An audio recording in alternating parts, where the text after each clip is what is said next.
toda la comunidad israelita partieron del desierto de Sin y acamparon en una tierra llamada Refidim. Pero allí no había agua para beber. Solamente te pido 10 segundos, no te voy a vender nada, no tiene que ver conmigo. 10 segundos, ¿vale? Cuéntalos. Así que le exigieron a Moisés: queremos agua para beber. Los israelitas estaban sedientos y murmuraron en contra de Moisés: ¿para qué nos sacaste de Egipto? ¿Solo para matarnos de sed? Entonces Moisés clamó a Dios y le dijo: ¿qué voy a hacer con este pueblo? Solo falta que me maten a pedradas. Dios le dijo a Moisés que golpeara con la vara la colina que estaba cerca de Horeb, y brotará agua de ella para que beba el pueblo. Y así Moisés lo hizo.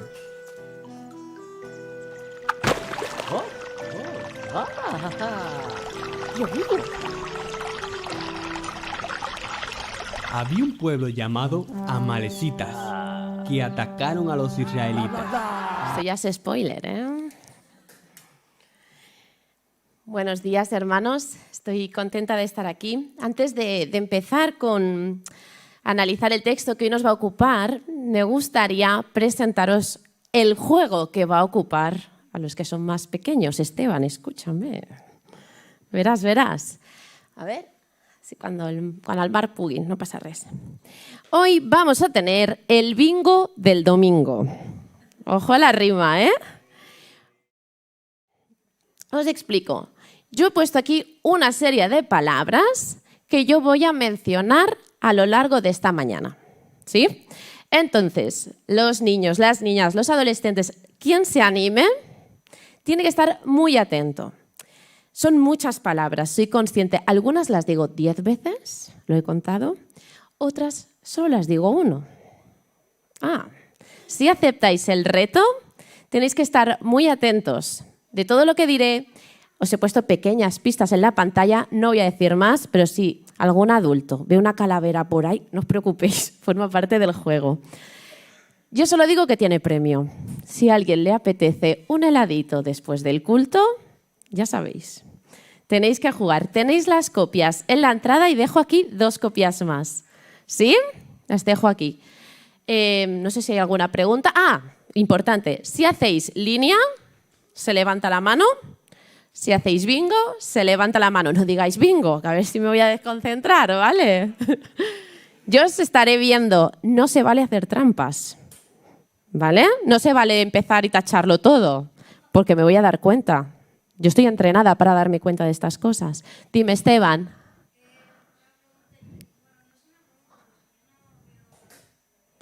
Bueno, pero lo tienes aquí, muchacho. Puedes ir fuera a buscarlo en la mesa de la escuela dominical o te lo dejo aquí, ¿vale? Si alguien quiere venir a buscarlo sin vergüenza, no pasa nada, podéis coger. Aquí hay 2 copias, allí hay 6. Hay premios, solo digo eso. Bueno, Emilio Tentes.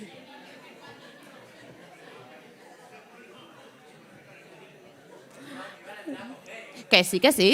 Está bien, no pasa nada, no te dejes llevar por los comentarios. Bueno, muy bien. Si os parece, después de este break, vamos a orar para concentrarnos, para situarnos, ¿sí? Pues vamos allá. Señor y Padre, gracias porque hoy podemos estar aquí, porque podemos estar atentos a lo que tú hoy quieres decirnos.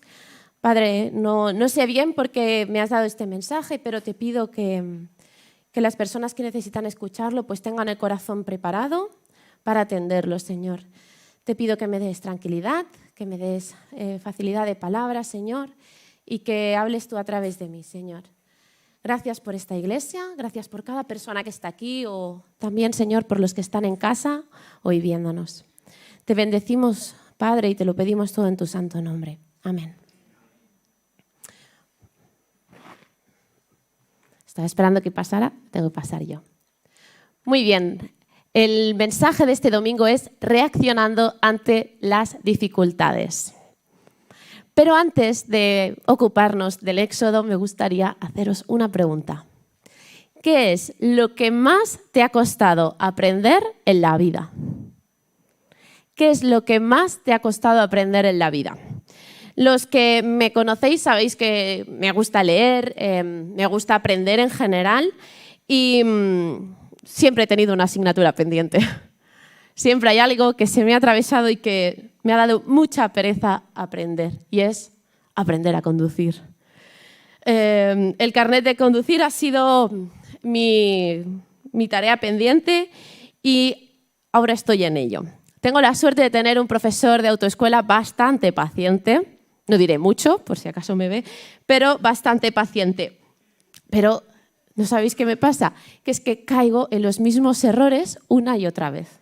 Todo el tiempo me equivoco en lo mismo. ¿Que bajo de velocidad? La marcha se queda ahí. Yo puedo ir a 10 por hora y en tercera, tengo esa capacidad.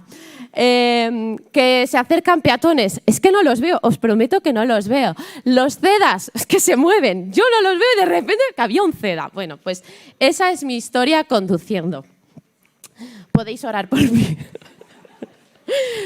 Mi profesor me repite las mismas cosas una y otra vez. Una y otra vez me repite lo mismo. Y por alguna razón que no acabo de entender, no aprendo. No aprendo. Hoy vamos a ver una serie de errores que el pueblo de Israel repitió una y otra vez. Y aunque tuvieron muchas oportunidades para aprender, por alguna razón que no entendemos, no lo hicieron. El texto que hoy nos va a ocupar es Éxodo 17. A ver. Creo que no se ve bien, pero bueno. Me gustaría, antes de desarrollar, ponernos en contexto. Y es que Éxodo comienza con los descendientes de Jacob. Los descendientes de Jacob sabemos que sufrían opresión, que tenían pues, una situación de esclavitud. Hubo un episodio incluso de infanticidio y vivían en Egipto. Sabemos que el libro se divide en 3 partes. La primera parte la vemos en los capítulos del 1 al 14 y nos muestran un Israel sufriendo en Egipto. Está bajo la opresión del faraón, un faraón que se ha olvidado de José, que no lo ha conocido. Y vemos cómo finalmente Dios libera al pueblo de Israel. Entre los sucesos más monumentales, más conocidos, están el nacimiento y preparación de Moisés, el llamamiento de Moisés, la zarza ardiente, las 10 plagas, la Pascua, el cruce del Mar Rojo. Todo esto lo vimos el verano pasado, si os acordáis. La segunda parte es la que hoy nos va a ocupar. Los capítulos del 16 al 18 nos describen a Israel en el desierto. Están en ruta hacia el Sinaí. Dios guía al pueblo redimido con una nube y una columna de fuego y les proporciona el maná, las codornices, el agua, mientras les enseñaba a andar por fe y obediencia. La última y tercera parte del libro nos describe la construcción del arca, del pacto y el plan del tabernáculo y toda la serie de sacrificios que tenían que hacer. Y ahora que ya nos hemos imaginado el escenario, vamos a leer el texto. Dice así: toda la congregación de los hijos de Israel partió del desierto de Sin por sus jornadas, conforme al mandamiento de Jehová, y acamparon en Refidim. Y no había agua para que el pueblo bebiese. Y altercó el pueblo con Moisés y dijeron: danos agua para que bebamos. Y Moisés les dijo: ¿por qué altercáis conmigo? ¿Por qué tentáis a Jehová? Así que el pueblo tuvo allí sed y murmuró contra Moisés y dijo: ¿por qué nos hiciste subir de Egipto para matarnos de sed a nosotros, a nuestros hijos y a nuestros ganados? Entonces clamó Moisés a Jehová diciendo: ¿qué haré con este pueblo? De aquí poco me apedrearán. Y Jehová dijo a Moisés: pasa delante del pueblo y toma contigo de los ancianos de Israel, y toma también en tu mano tu vara con que golpeaste el río, y ve. He aquí, yo estaré delante de ti, allí sobre la peña en Horeb, y golpearás la peña, y saldrán de ellas aguas, y beberá el pueblo. Perdón, que no estoy pasando, ahora me he dado cuenta.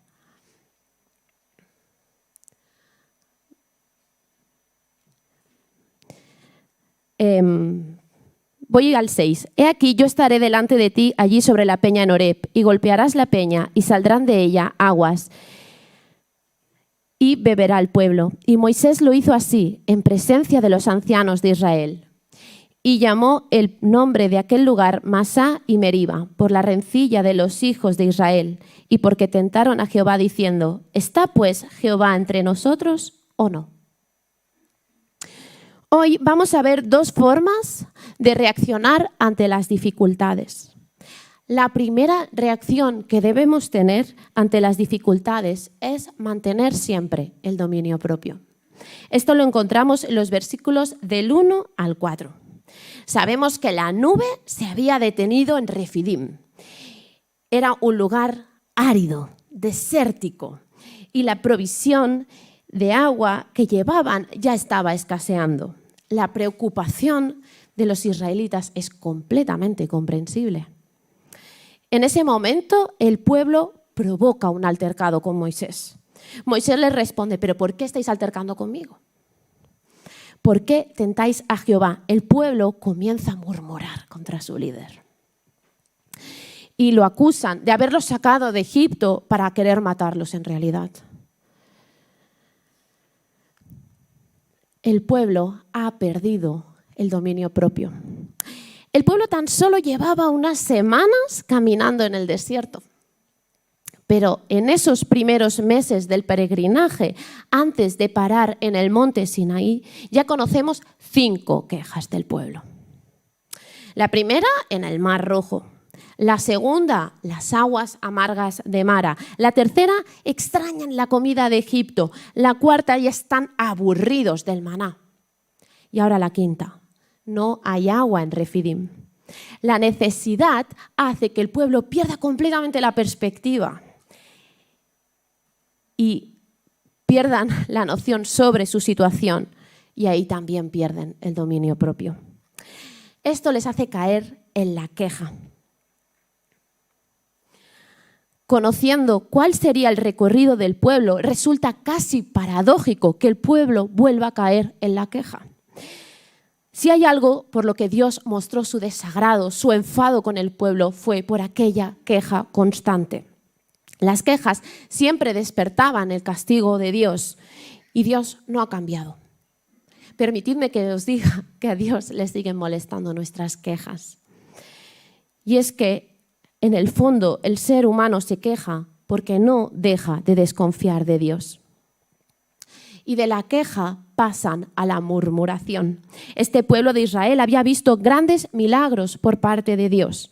Había visto las plagas de Egipto, cómo se habían abierto las aguas en el Mar Rojo, la dulcificación de las aguas en Mara, el milagro del maná. Era un pueblo que había visto muchas señales. Pero por muchas señales que te den, parece que la necesidad se impone a la memoria. Así que el pueblo se instala en la idea de que cualquier tiempo pasado fue mejor. Y de la queja van más allá. El pueblo ha perdido completamente el dominio propio, así que empiezan a murmurar contra el liderazgo. La murmuración los envenena y necesitan un cabeza de turco. Entonces vemos cómo el pueblo atraviesa la fina línea, ¿no? Y acaba altercando, enfrentándose al liderazgo. Podemos imaginar que llegados a este punto los ánimos estaban caldeados. En esta ocasión ya no es una queja, sino que la palabra lo describe como un forcejeo, una lucha, un enfrentamiento. Israel tiene un problema real. Eso no lo dudamos.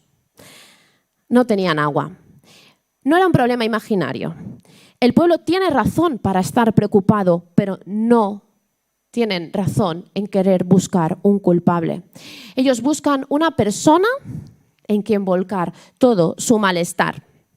Han perdido el dominio propio hasta el punto de que Moisés piensa que lo pueden matar.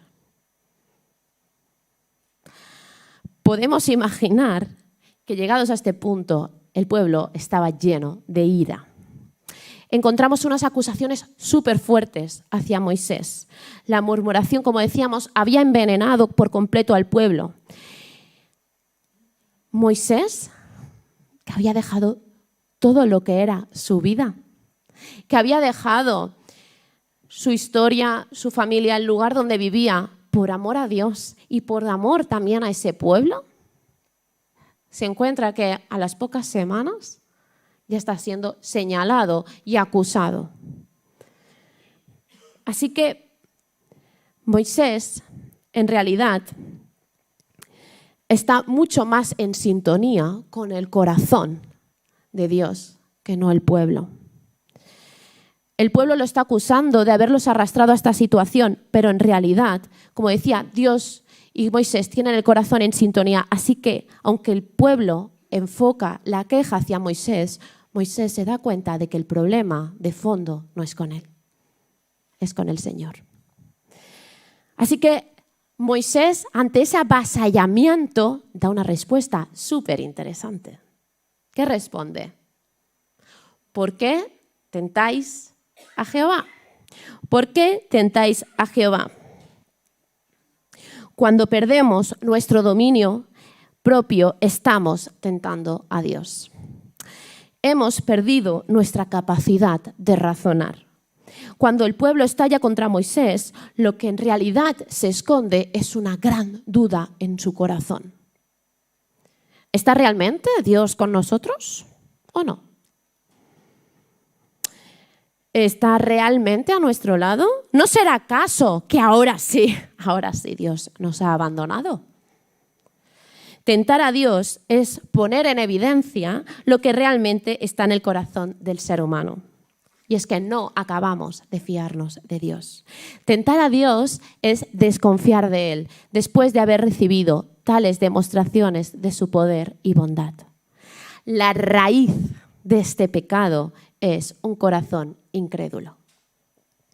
Un corazón por el cual un hombre duda de la verdad de la palabra de Dios, de su poder, de su presencia, de su providencia. Quizás os estéis preguntando, ¿y qué es lo que podemos aplicar nosotros a nuestra vida? Para Israel, la vida no era predecible, ni muy agradable. Nunca sabían cuánto tiempo permanecerían en un lugar o a dónde irían. La vaga esperanza de un lugar donde fluía leche y miel les parecía súper lejos, les parecía muy, muy lejos en medio del desierto, bajo el sol abrasador. La monotonía del día a día les hace perder, de alguna manera, la esperanza. Y a nosotros en ocasiones nos ocurre lo mismo. Decimos que tenemos esperanza del cielo, que es nuestra tierra prometida, pero si somos honestos, no pensamos mucho en ello. Yo al menos no dedico tiempo a pensar en esto. Nos come el día a día, las obligaciones, y lo urgente le quita tiempo a lo importante. Esto nos hace perder la perspectiva celestial, nos hace caer en la queja, en la murmuración, y llegamos a perder en ocasiones el dominio propio. Iglesia, mantengamos el dominio propio. El dominio propio es una parte del fruto del Espíritu. Lo vemos en Gálatas. Es algo que Dios quiere que sea característico en tu vida. Dominio propio significa que tú controlas tus pensamientos, sentimientos y acciones en lugar de que ellos te controlen a ti. Recordemos la fidelidad de Dios. ¿Cuántas veces las necesidades de hoy nos hacen perder el recuerdo, nos hacen olvidar la fidelidad de Dios en el pasado? ¿Cuántas señales has visto por parte de Dios en tu vida? ¿Cuántas? ¿Cuántas veces Dios te ha demostrado que Él está contigo? ¿Y cuántas veces sigues quejándote? Sigues dudando, desconfiando. La queja esconde un corazón incrédulo. Iglesia, cuando nos encontremos en necesidad, debemos pensar en cómo Dios nos ha cuidado hasta aquí. Debemos esforzarnos por hacer un ejercicio de memoria. Que el miedo no se imponga al dominio propio. No caigamos en murmuración. ¿Cuántas veces caemos en murmuración cuando la realidad que nos rodea no es la que nosotros hubiésemos elegido?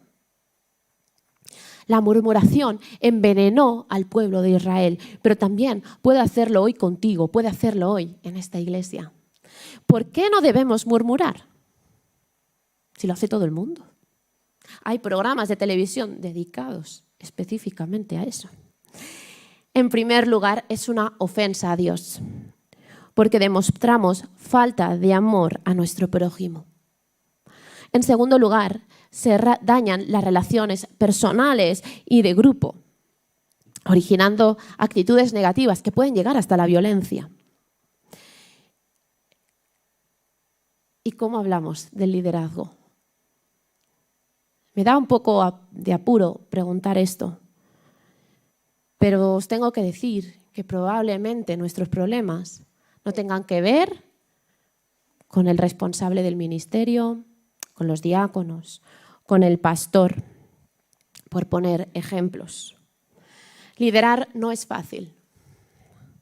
Moisés está en peligro por su posición de líder, porque los líderes, sean de lo que sean, asumen una responsabilidad y un riesgo. Cuidémonos de no caer en murmuración.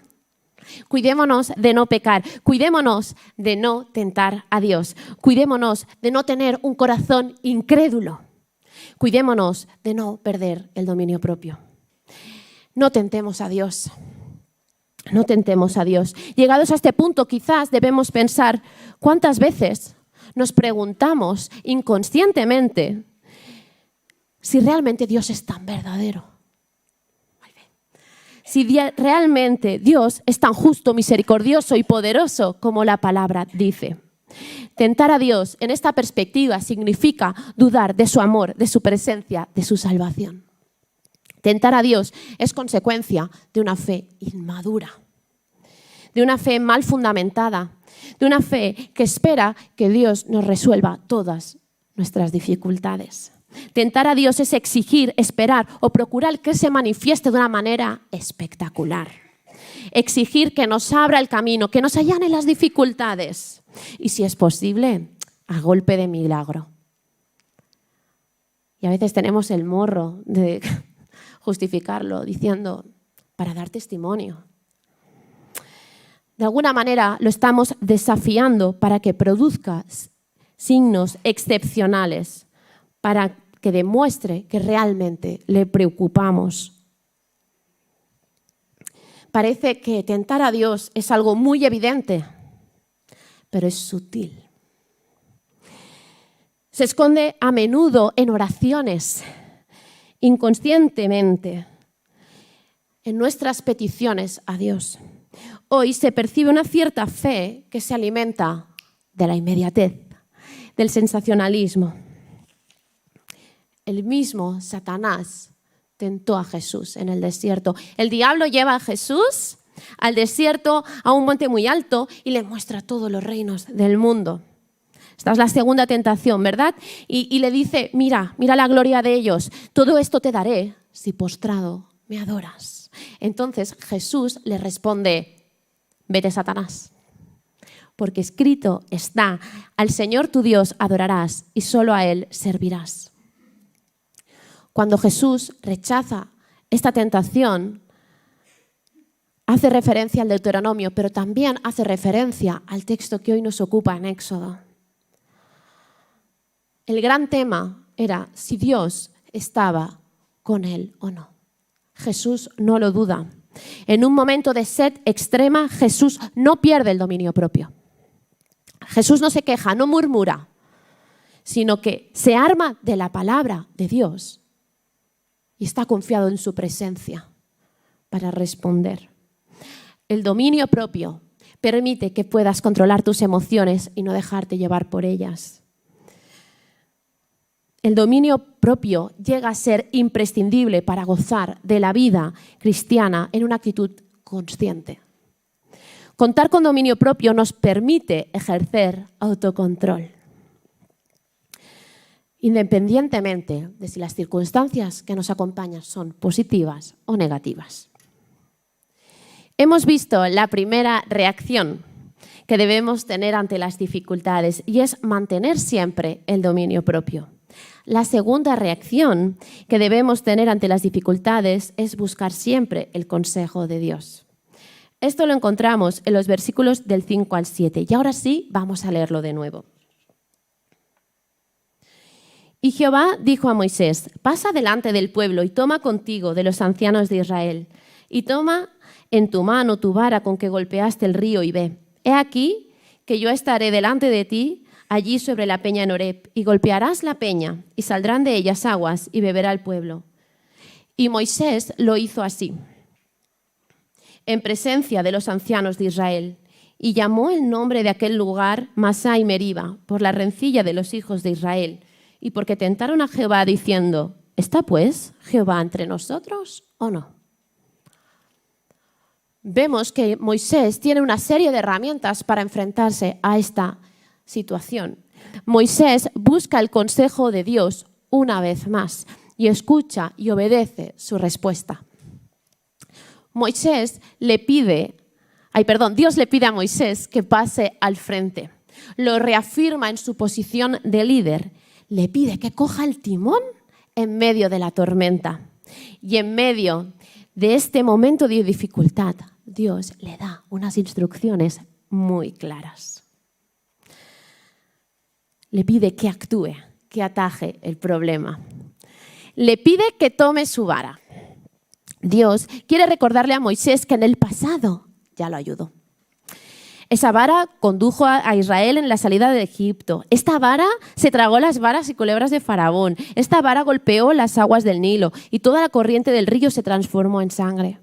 Se convirtió en un arma invencible contra la dureza del corazón del Faraón y dividió el mar Rojo en dos.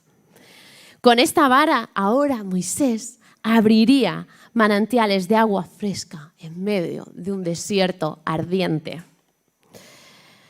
Sabemos que no fue la vara, lo sabemos, pero esta vara era en definitiva una forma visible de armarse, de decir: estoy acompañado del Dios Todopoderoso.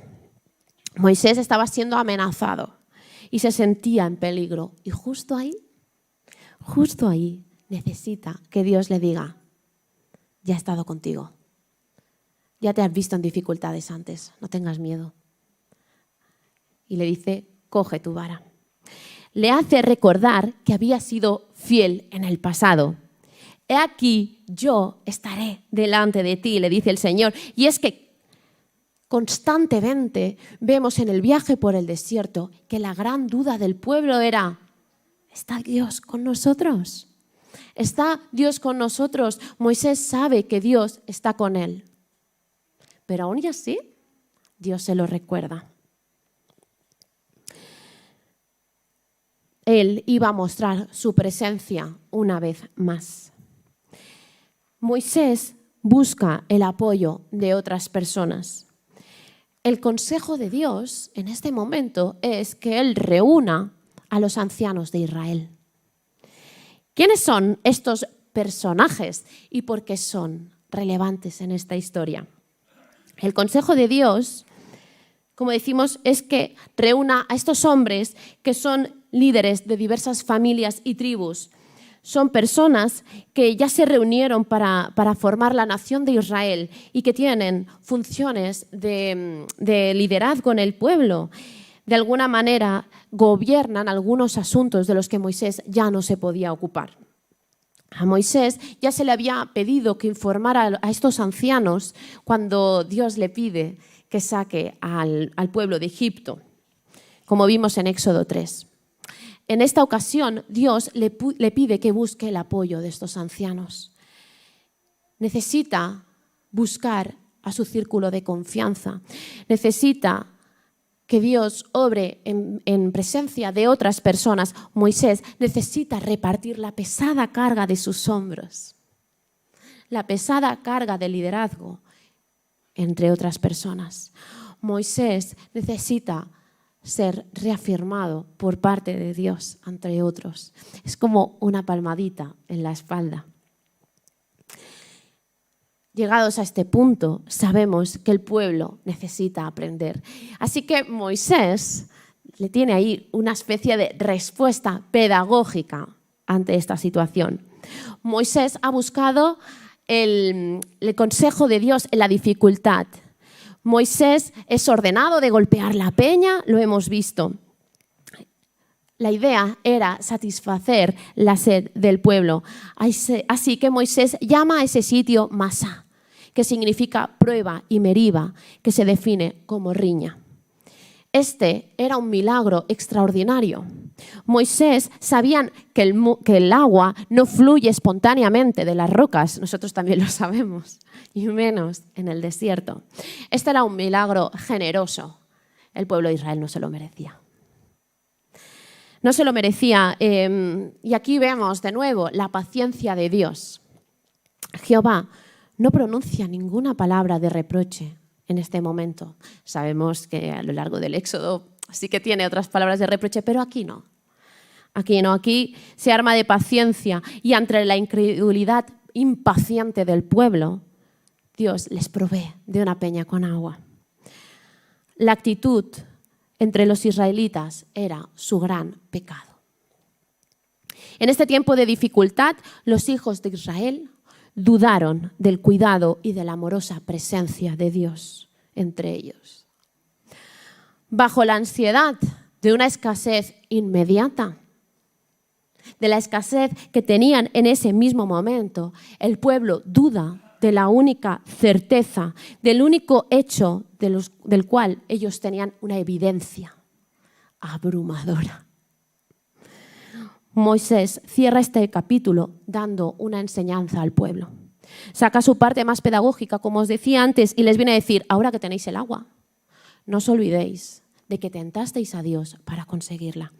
Este nombre queda como recuerdo de que la sed sacó a la luz el verdadero problema del pueblo.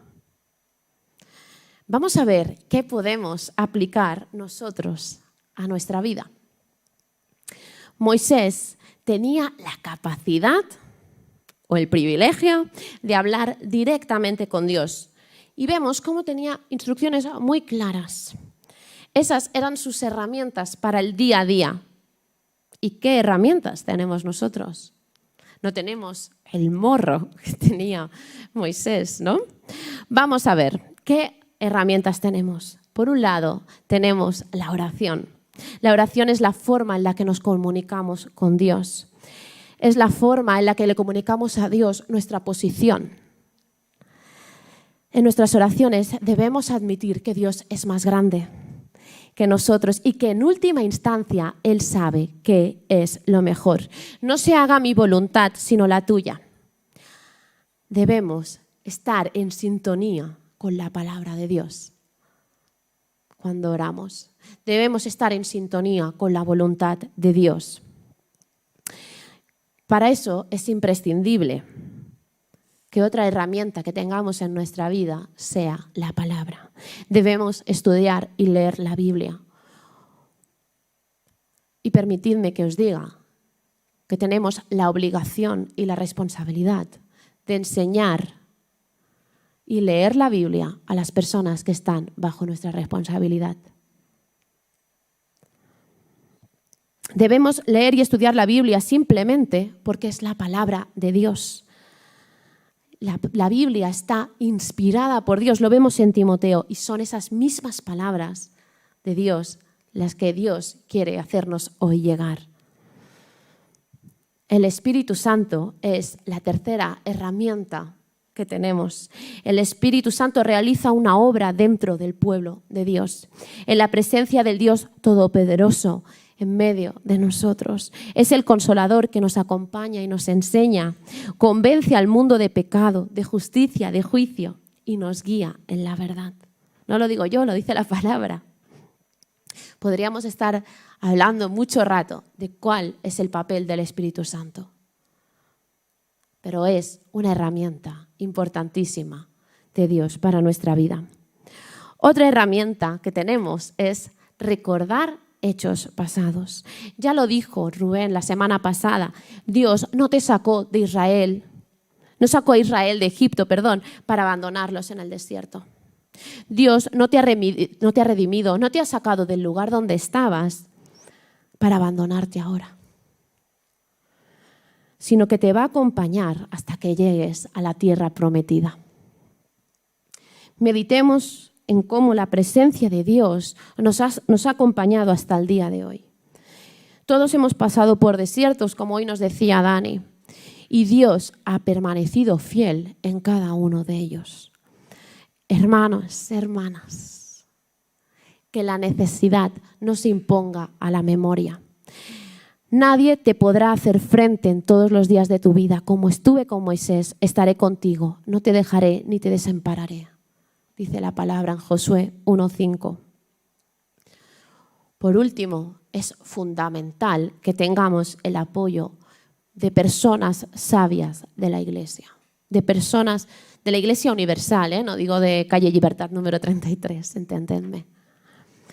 En momentos de dificultad, en momentos en los que sentimos que las circunstancias nos superan, nos abruman, debemos acudir también a personas sabias que nos sepan comprender. Moisés necesitó compartir esa carga. Necesitaba tener un círculo de confianza. Pienso firmemente que nosotros también lo necesitamos. Permitidme que os diga, Iglesia, que debemos estar al lado de nuestros líderes también en momentos de dificultad. Gran parte del pueblo atacó a Moisés. Es que no les gustaban las circunstancias en las que se encontraban, pero una pequeña minoría estuvo a su lado. Estuvo a su lado y tuvieron el privilegio de ver el milagro de la peña en Horeb. Como parte de la Iglesia podemos decidir estar del lado de los que murmuran, critican, señalan, son más listos que nadie. Lo harían mucho mejor que las personas que están al frente. O podemos elegir estar al lado de los que viven milagros, de los que confían, de los que sostienen. Me gustaría preguntarte, ¿en qué lugar quieres estar tú? Iglesia, nosotros también podemos aprender del pueblo de Israel. Ya lo vimos la semana pasada. Pablo en 1 Corintios recoge la historia del pueblo en la peña de Horeb. Muchos de los que se congregaban en Corinto se sentían muy fuertes. Tenían tanta confianza en sí mismos que pensaban que no necesitaban cuidarse de las tentaciones. Pero Pablo les da una clara advertencia para que estén alerta, para que busquen el consejo de Dios en su vida y no sean castigados por el Señor por no darle una adoración de vida. Vamos a leerlo. Dice, en 1 Corintios 10, 1 dice, porque no quiero que ignoren, hermanos, que todos nuestros padres estuvieron bajo la nube y todos pasaron por el mar. En Moisés todos fueron bautizados en la nube y en el mar. Todos comieron el mismo alimento espiritual y todos bebieron la misma bebida espiritual porque bebían de una roca espiritual que los seguía. La roca era Cristo, el Mesías. Sin embargo, Dios no se agradó de la mayor parte de ellos y por eso quedaron tendidos en el desierto. Estas cosas sucedieron como ejemplo para nosotros, a fin de que no codiciemos lo malo como ellos lo codiciaron. El apóstol expone ante los corintios el ejemplo de la nación judía del Éxodo, como estamos haciendo nosotros hoy. No podemos pararnos a analizar este texto, pero las advertencias de Pablo nos advierten también a nosotros. Nos invitan a recordar las lecciones que los israelitas aprendieron o no acerca de Dios. La intención del apóstol Pablo es que busquemos el consejo de Dios cada día. Que ante la necesidad no salga a la luz que nuestro corazón está lleno de dudas, de incredulidad. Que estas lecciones lleguen a convertirse en advertencias continuas de cómo quiere Dios que vivamos. No necesitamos repetir los errores del pueblo de Israel. Para acabar, me gustaría que repasemos muy brevemente. Ay, perdón, me he olvidado. Vale. Me gustaría que repasemos brevemente, muy bien, Lucas, gracias, brevemente lo que hemos visto esta mañana. Iglesia, hoy hemos visto dos formas de reaccionar ante las dificultades. La primera reacción que debemos tener ante las dificultades es mantener el dominio propio.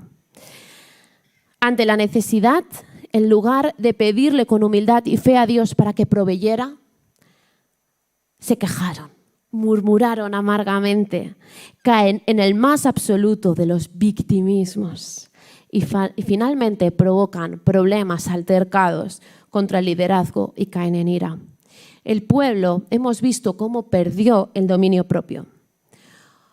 Iglesia, cuando perdemos nuestro dominio, estamos tentando a Dios. Hemos perdido nuestra capacidad de razonar. Tentar a Dios es poner en evidencia lo que realmente está en el corazón del ser humano. No acabamos de fiarnos de Dios. Ante la necesidad, debemos sobreponernos con dominio propio, es decir, controlando nuestros pensamientos, acciones, en lugar de que ellos nos controlen a nosotros. La segunda reacción que debemos tener ante la dificultad es buscar siempre el consejo de Dios. Moisés tenía una serie de herramientas.